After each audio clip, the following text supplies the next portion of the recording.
morning, Stephen. How are you? I'm good. How are you guys?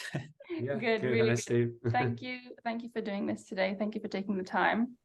I think we started working together how many months ago now, would you say? This is June. I think I reached out in October. Okay, okay. And where would you say that you were mentally and emotionally in October when you reached out? Um, yeah, I was in a very bad spot mentally and emotionally. I had been under a huge amount of stress and pressure with my work situation, and then something got triggered, and I had like super intense and obsessive thoughts and jealousy about my wife's past, and it basically that combined with everything. Yeah, it was I was in a very very bad spot when I reached out. Yeah. Yeah. And I think we were talking about it just now before we pressed record, but you mentioned that you got triggered and you didn't really hesitate to reach out. You basically took action straight away. Yeah, so it got triggered and it was within a week or two I reached out. I started having these obsessive thoughts about my partner's past, and most of it wasn't even things that we'd like talked about. It was just kind of like things I was making up, and I've experienced it a couple times in the past in past relationships. So I knew right away what was happening, Mhm. and I also knew that like I needed help, otherwise a lot of damage would be done. So That's Awesome. really good. That's really Awesome. good that you chose to sort of reach out quickly before any damage was done to the relationship. And what made you know that if you don't reach out, then potentially more damage is going to be made to the relationship? um yeah, so it happened a couple times in past relationships, and those basically just ended.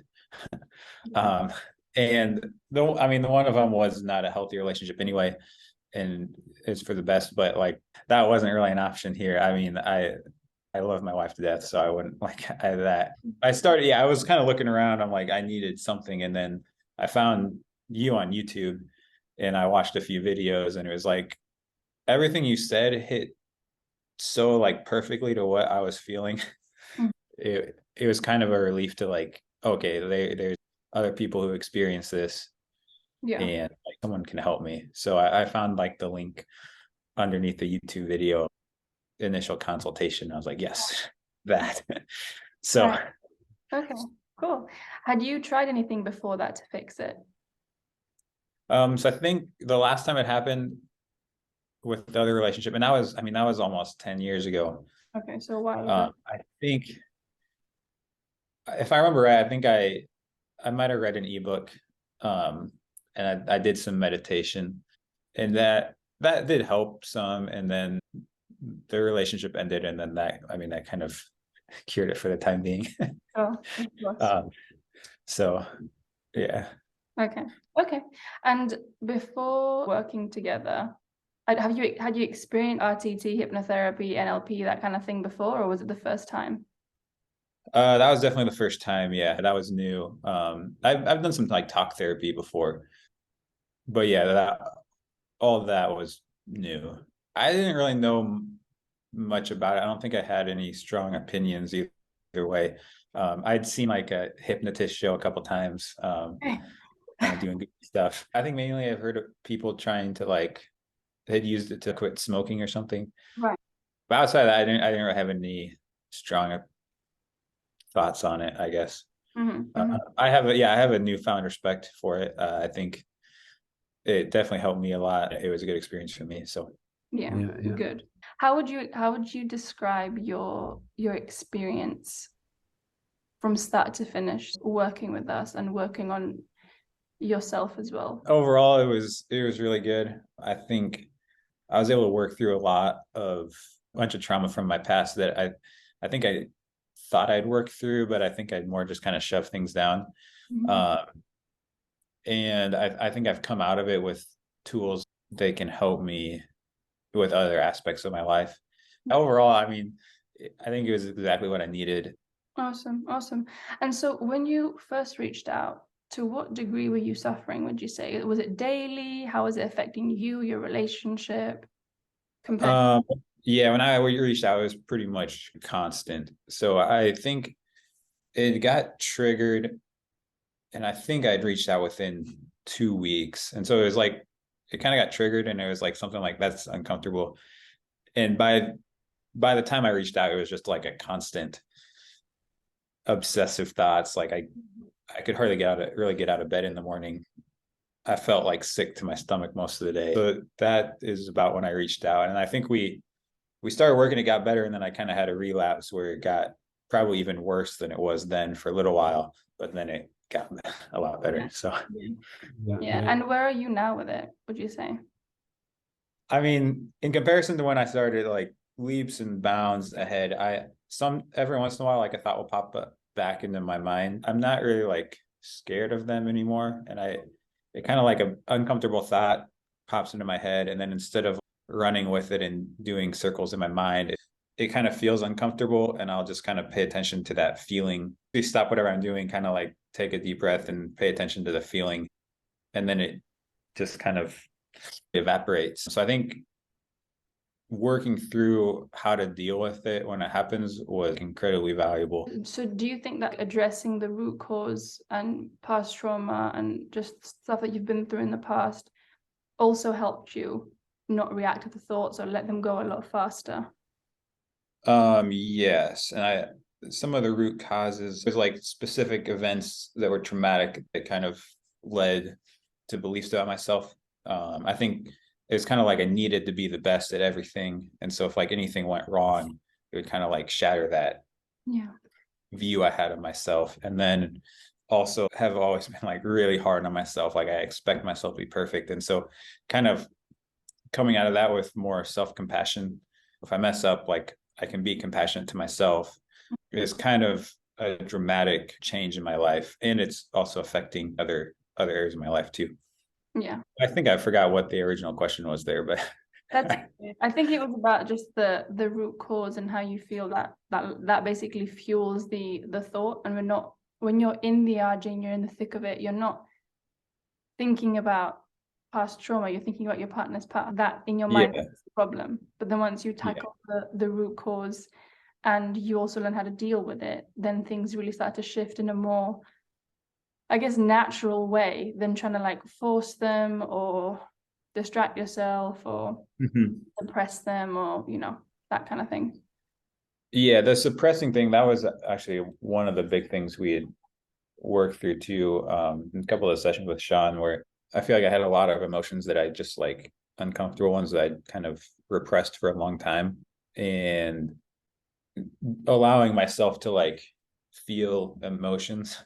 And I feel like that's kind of an issue with a lot of men, where you're not allowed to cry, and so you don't actually express some of these emotions. And so actually since our therapy, there's been times completely unrelated where I've actually like cried about some stuff, and it's like such a relief. It's like, oh, I can cry and it's okay, and then I actually just feel better afterwards. Yeah. That's huge. Awesome. And going forward, now that you have come so far, what are you most looking forward to, I guess, for yourself, for your relationship, for your future? Yeah, so for my relationship, we're doing good. So she moved here to the United States from Spain like a little over a year ago. So I'm excited we've been basically here the whole time, but I'm excited to get out traveling with her some more. With some visa complications or just processes that take a long time, we haven't been able to get outside of the United States, but I'm kind of itching to go some new places with her too. So it'd be fun. Nice. Yeah. Also after lockdown, I guess lockdown has been lockdown. Yeah. Anyway. Right. Yeah. But yeah, other things, I've been running a lot. So at the time I reached out, I'm a big runner, and I was kind of stressed out, and then I like, I'd had some injuries, and then I was stressed out, and then I'd like be hard on myself. And so it's just kind of like a downward spiral. But after our therapy, like I kind of restarted just from ground zero, which is difficult for me to admit that I needed to start at ground zero. But it is actually like taking a more compassionate route for my own sake. And I've actually been building and building for like since February. So it's been 4 or 5 months, and I'm feeling good.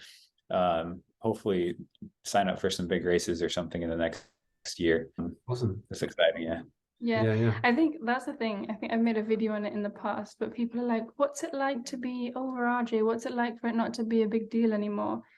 And I think you just don't think about it. You think of everything else, you know, you think of work, or you think of your races, your fitness, like that's just what it sort of, you don't wake up every morning and be like, oh, I don't have RJ today, you know. It's more like, right, oh, right.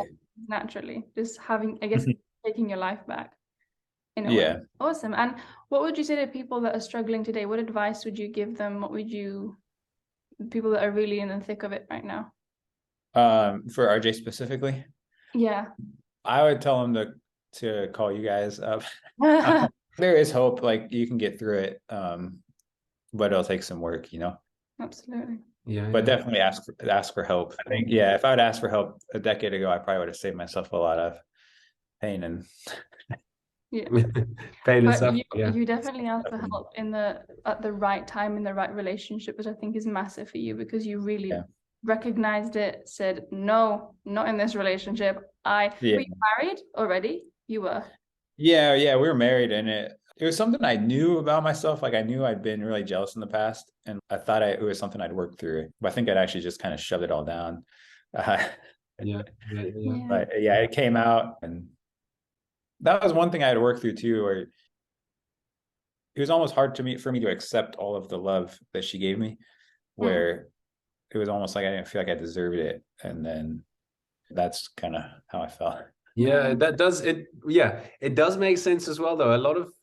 There are a lot of people who we've worked with who feel that way, you know, like you. It's like, I don't deserve the love that I'm getting. And when things do get serious, and the relationship is getting serious and it's moving into that place where it's like, hang on, we're going to settle down, we're going to get married, maybe, all of these thoughts, when the seriousness comes in, that's when the RJ seems to settle in and get even more powerful, right? So it's a good thing you picked it up when you did, you know. Yeah, for sure.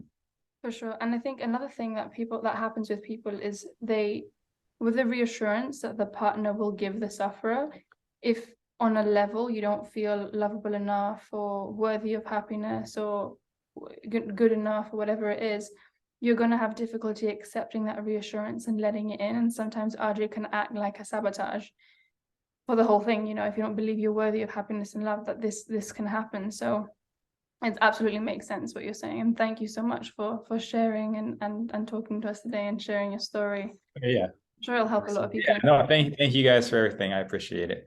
Well done, you did all the work, you know, and you know, credit to you for you know, your effort and everything else. Onwards and upwards, mate. Yeah. Awesome. Take care. Thank you so much for your time. Thank you. Bye.